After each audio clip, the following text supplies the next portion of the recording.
Hi there. So I decided I'm gonna make another video. I have 5 chapters to go, and I finished this book. I'm very excited. I'm so excited to start a new book. That's why. But I'm gonna start um, like a health book, and I'm gonna proceed to the Bible because it's due time. I think the last time I read the Bible was just 19. I don't know. Kopong kopong.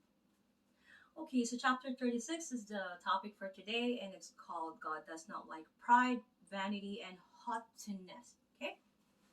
Ooh, I should have think I didn't even read this yet. I should have Googled what haughtiness means to give you the exact meaning of it. But anyways, are you often tempted to look down on other people? Do you sometimes feel stuck up and haughty and pretty pleased with yourself? Right? So the exact words will be your are you cocky? Are you narcissist? Or I'm not gonna go into detail. I'm just being joking. So if that is the way you feel, then you are disobeying one of God's most often repeated injunctions that you be not proud. For it is surprising to see how many times God's word, the Bible, mentions pride and vanity.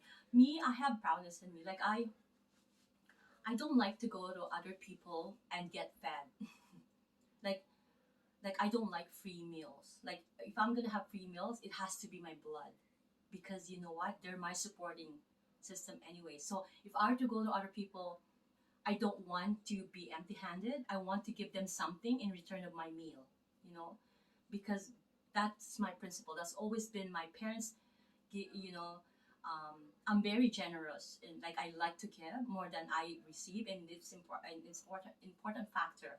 I've never, most of my life, I've never had been emptied because if you're generous, if you want willing to give more, then you're gonna have more, right? It's better to give than receive, and that's the one of the golden rule, right? For it is surprising to see how many times God's word, the Bible, mentions pride and vanity. Someone figured out that there are more than 100 places in the Bible where pride and vanity are condemned. Now, why do you think that God does not like pride, vanity, and haughtiness? Because it is something that not only makes you unhappy, make others unhappy and miserable, but also makes you forget God. You see that?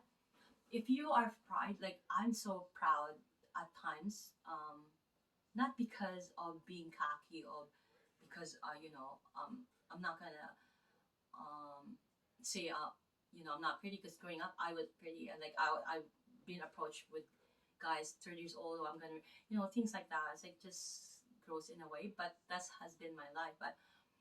But the word cockiness never meant to think. I'm always been because my family's always joke about that. Like, pinapatay ang pangit sa amin. Like, I came from Philippines in a family, from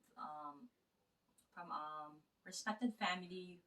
I wouldn't say most they're teachers. I have teachers, aunts usually, and cousins and stuff like that. But most of our immediate family they have to go to abroad, just like my aunt. She was like 18. She has to go to Europe. And because they're poor, so that haughtiness or factor of being proud is not really in the family, but it's been a joke that we kill ugly people in our family, or we kill if there's no God in them, we don't accept them, stuff like that. It's been like a joke, but it's just a joke, right? But it never really occurred to us like if it's for real, but it's just because okay, you're you're accepting that you are presentable as a as a kid or something like that, but it doesn't come to a point of having that in you, because that will take you away from God. This is what he's saying, that most often it will take you away from your love for God, because you're going to be focused on yourself, your love for yourself, your love for your how you look, or your love for how you know we have to keep this in mind, that whatever we want, whatever we wish, whatever our hearts desire, whatever we want to accomplish, it has to be from God. It has to be from that purpose. And also that if we feel that we are of something, that is because of God as well. That's how I always see myself. And even if I'm a little bit snob in a way, that I don't want to have dinner with people that who doesn't have any relation with God, or families who doesn't really believe in God, I don't really want to be associated with them. Even a simple talk, I don't have to talk to you. You can just say hi to me and bye at the parties. That's fine by me. We don't need to talk, right? Because there's nothing to talk about except for weather, maybe. There's nothing you will say that I will benefit. Trust me. That's how I was um, being for the longest time.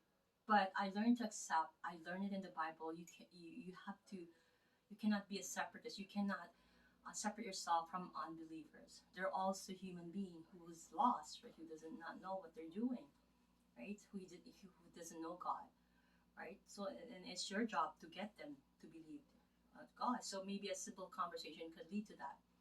But most of these people are ignorant, and they will act to their pain. They're gonna try to. People are usually that way, right? They're just gonna try to act their pain as well. So they're gonna be pride depending on whatever their upbringing, whatever their um, type of parenting. That's what they're gonna act up. So if they don't have any proper guidance, they're gonna be so cocky in a way, in a bad way. There's gonna be pride in these children. There's gonna be a lot of um, show off that is very unnecessary. Something like that factor is not really good in the face of God. Yes, pride is bound to make you unhappy. It is pride that leads you to think that no one is as good as you are. It is a pride that makes it hard for you to see that God in other people. It is pride that even blinds you to go you to the goodness of God. It is pride that makes you envious and haughty and scornful and leads to heartbreaks, quarrels, and even wars. See, I was mentioning about the peace on earth.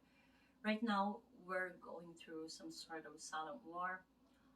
We don't know what's really happening, and only God knows, right? But it's war is created by simple conflict because one cannot accept the wrong. A person who's strong, really really strong, is a person who can accept that they're wrong, who can accept that they have done wrong to you, and you know what? I'm sorry. I have done you wrong, and it would not happen again. Something like that, to that extent, right? Pride is a really sign of weakness and evilness. How many times have you heard the expression foolish pride? It is a wise expression, for there are few things as foolish as pride. For pride is in the insignificant things that most people cherish is indeed foolish. 9 times out of 10, whenever you see a proud person, it is rarely anything great or noble or worthwhile of which they are proud. It is more likely to be because they have a bigger barn than anyone else in the township, a fine house or automobile, a little more education or a little more money.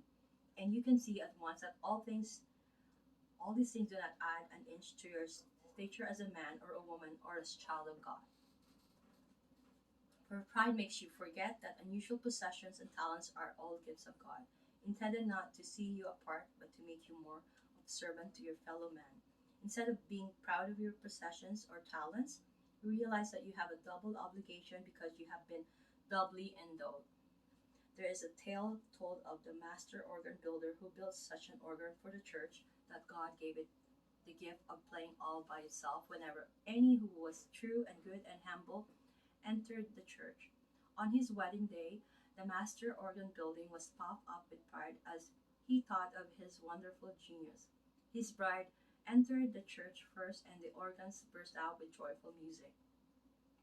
But when the organ builder came through the portals, it was silent. The organ builder was astonished and could not understand it. But the old minister who was performed the ceremony pointed out to him that his bride at a gift of God's was kept the organ silent. The builder was truly repentant, and as he and his bride went back up to the aisle and through the doors, the organ pealed for both of them. As a general rule, however, you will feel that least talented, the people who do the least useful or important work are the very ones who are the most vain. You have only to look at the strut of a head waiter, the self-important pose of a butler, the the pomposity of a doorman in front of an expensive hotel, the swagger of a gambler, to see examples before you. Really important and useful men and women, the people who do the necessary work of the world, as a general rule, are humble, whether they be the greatest or the least. The carpenter who does a workman-like job is usually essentially a humble man in the finest sense of the word. The worker at the lat or bench who turns out valuable and useful things is usually a humble man in that sense. The mother goes about her daily tasks humbly. The scientist and the doctor are aware of their responsibility. The vast knowledge of the universe, which still lies beyond their grasp, are humble in the face of God's wonder and miracles. Okay, before I go ahead, I'm just gonna put a pointer here because I lose track of which parables am I reading. So I'm just gonna make note. Um, I just want to pinpoint. I'm not disqualifying the fact that you should be proud of what you accomplished. You should be proud of what you have. What's giving you joy right now? That's different. That's different from pride, from being um, proud, right? Like this is different from haughtiness. This haughtiness is being just being self-centered and not letting other opinions matters, right? Like it's just all for yourself. Like you're all about yourself. There's and vanity is all about yourself. Being like you want to be heard all the time. You're always about yourself. Like you're always complaining. Like a solid person, a solid smart person, you don't hear them complaining. They're very quiet usually. A smart man mostly are the quiet man, right? They say they're not complainers. They won't even say a thing mostly because they know a lot. And so true with when we're in so much pain, we speak more and we wanted to be heard more. We wanted people to come to us more because we are more in so much pain that we wanted to be heard. We wanted that the vanity of being accepted as being vain, being pretty, being ugliness is unacceptable. Hair has to be always in those are the things that sometimes messed up everybody, right? And it's not hard to get messed up that way because like I said, human being. This is the what's taking us away from God. This is always what's taking us away from God. Is our own heart's desire, the worldly world, and also our own pride and our own vanity that takes away from God. So we have to watch that. We have to be careful. Be really really mindful about this because this is your life. You don't want it to be wasted and to be dragged into different direction where there's no need for that, right? You need to be focused on the path that you're supposed to go. You can't go off track. Going off track will waste your time. That means you have to go back again, right? So keep that in your mind, in your heart, that be mindful. You have to know yourself. What makes you trigger, what makes you tend to me, I have the tendency to be tempted to want to have things.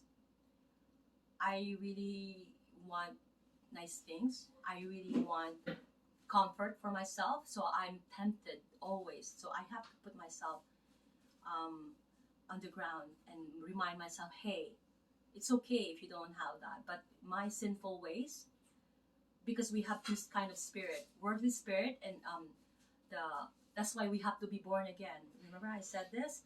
For us to be accepted, we have to be born again because we're born with simple ways.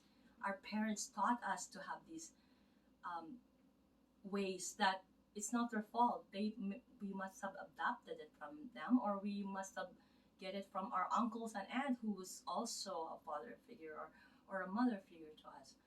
We must have gotten it somewhere. So therefore, those has to be look deeper into it as a mature person in God. There's that maturity in us that has to be happen. And if it doesn't happen, you are doomed. You are really doomed. You could be in your own way be not mature in physical. I don't want to grow old physically. Although I am old, but the maturity level, I'd like to come to that point where I know where what I did wrong in my life, so I don't keep on repeating them, right? Things like that. So if you are being pride, that comes a price too. Keep in mind, what power comes with responsibility. If you are pride, you're haughty, your vanity, it comes with a price too, but it's at a different price, right? Okay. God wants you to do only one thing in order that He may forgive you. All He asks is that you begin at once today to start living at the best you know how, and then reach out and take His forgiveness. So this is something that I wanted to say too, because God is not a God who, just like what I know, Ten Commandments was implemented. A lot of people are so harsh on that. People don't believe in Jesus. The Jews doesn't believe in Jesus. Why? Because they believe in those commandments. They're really harsh on commandments. But Jesus is here. Jesus is here to save us. Why wouldn't you believe in that? Why wouldn't you rely on that? Meaning you don't have to think that if you sin, you're doomed, right? Just like and and it's very self distraction, right? And just a lot of ways to make yourself advance, but also there's a lot of ways who will also be a means to distract you, right? That's why Jesus came down, because the rule has to be implemented by His rule, that you have to be forgiven, you have to be a totally new person after this. You're a changed man or woman that is only applying to what Jesus has. But keep in mind though, those rules are also implemented for a reason, that we are not going to be um, utilizing them. Just like, you can't kill a person.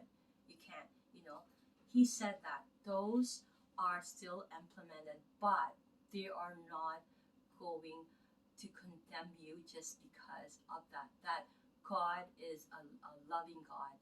He will forgive you. You just have to have that sincerity. And He knows if you're sincere or not. Believe me, even a parent knows their own children. They're going to say, Mom, I promise Dad, I'm not going to do it again. You would know if they're going to do it again, because based on how they're talking, based on how their eye movement, based on how you know them, because they're your child. Don't you? That's how God is too. He would know how you think. He would know He knows you more than you do know yourself. God will forgive you no matter who you are and what you are if you will respond to Him in His way, right? I said that. And I'm going to say it again. You have to be really, really be true to your repentance. You can't just say, okay, I'm going to be forgiven anyway, so I'm okay to do this. I'm okay to do that. That's a greatest sin too. I forgot where where I stopped. Okay, so what I'm going to be doing here is that I'm going to be reading some passages here, and I'm going to be getting a pen so that I won't miss any information here. Okay, so even though your sins were as scarlet, if you truly repent and begin to live as best you know, you will be forgiven every day as you return to your Father, for in Him you will find forgiveness and peace and joy. And He shall say, This my son was dead and is alive again. He was lost and was found. You know that parable story about when a man has two sons. I'm not going to mention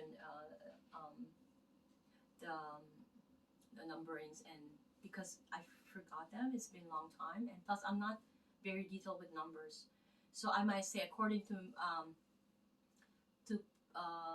all, to Matthew, or according to um, what are they, to Peter, or according to Paul, all these things, I could just say that. I can't tell you the numbers, what the parables, what the praises are. I would have to look as well because it's been a long time. That's why I wanted to do this with you. Okay, so when you give for others, when you help them realize the power of God's love, when you forgive them, you are almost giving them the key of heaven. And there is no limit of the blessing which you can open to them from God. So is there no limit to the forgiveness which God can open for you? A mind and soul attuned like that is really beginning to live at its best. It's a mind which has returned to the Father. This is the main um, thing of okay. Sorry. This is I have two more videos to do. I'm excited about this.